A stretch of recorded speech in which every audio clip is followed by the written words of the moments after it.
You pull up next to a brand new performance coupe. They think they've got an easy win against an executive commuter car. Nice car. What's the 0-60 on those? Faster than your shitbox, pal.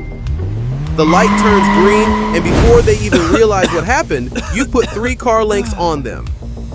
They had no clue this thing is a supercharged beast, unleashing a massive 440 Newton meters of torque to all 4 wheels like a cheetah.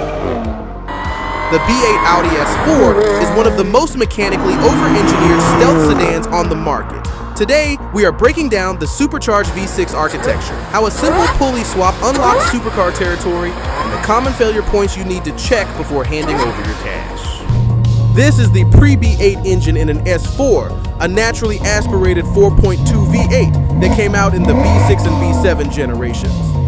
In 2010, Audi dropped their heavy V8 and shoved a 3-liter V6 under the hood, the EA837. But instead of using turbos like BMW, they bolted an Eaton TVS R1320 supercharger straight into the valley of the engine block. TVS stands for Twin Vortices Series. It uses a 4-lobe rotor design with a massive 160-degree twist. Because it is belt-driven directly by the crankshaft, there is absolutely zero lag. You get instant linear boost the second your foot hits the floor. It flows over 1,300 cubic centimeters of air per rotation, pushing 333 horsepower and 325 pound-feet of torque from the factory. But making power is useless if you can't put it to the ground.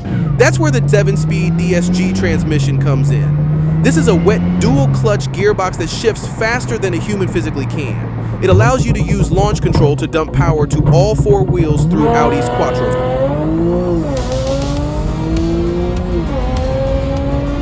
But here's the gear nerd's secret. When you are shopping for an S4, you must check the options list for the sport rear differential.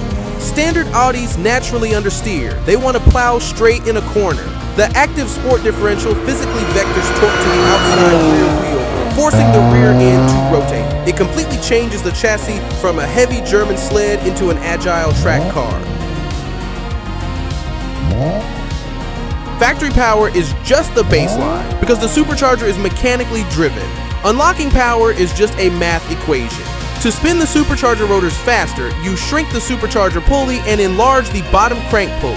This is called a dual-pulley setup. You add those pulleys, install a larger front-mount heat exchanger to keep intake temperatures down, and flash a Stage 2 tune. You instantly jump from 333 horsepower to over 450 horsepower on pump gas and pushing 500 horsepower on an E40 ethanol blend.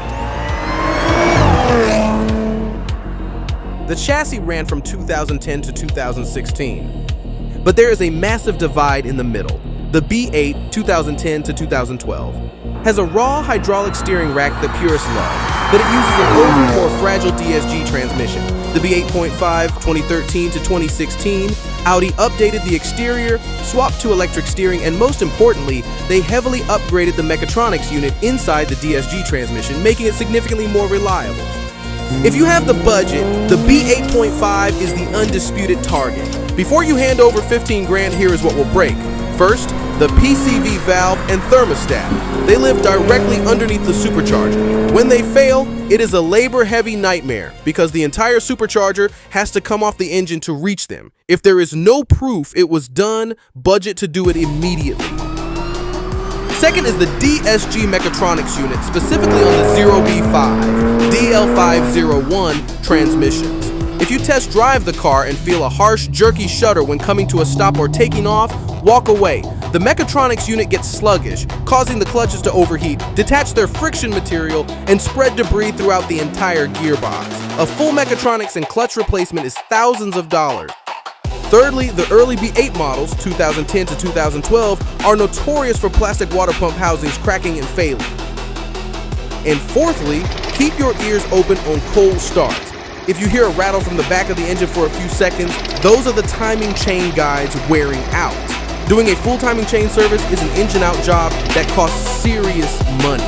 Always look for a well-documented service history or budget for the maintenance up front.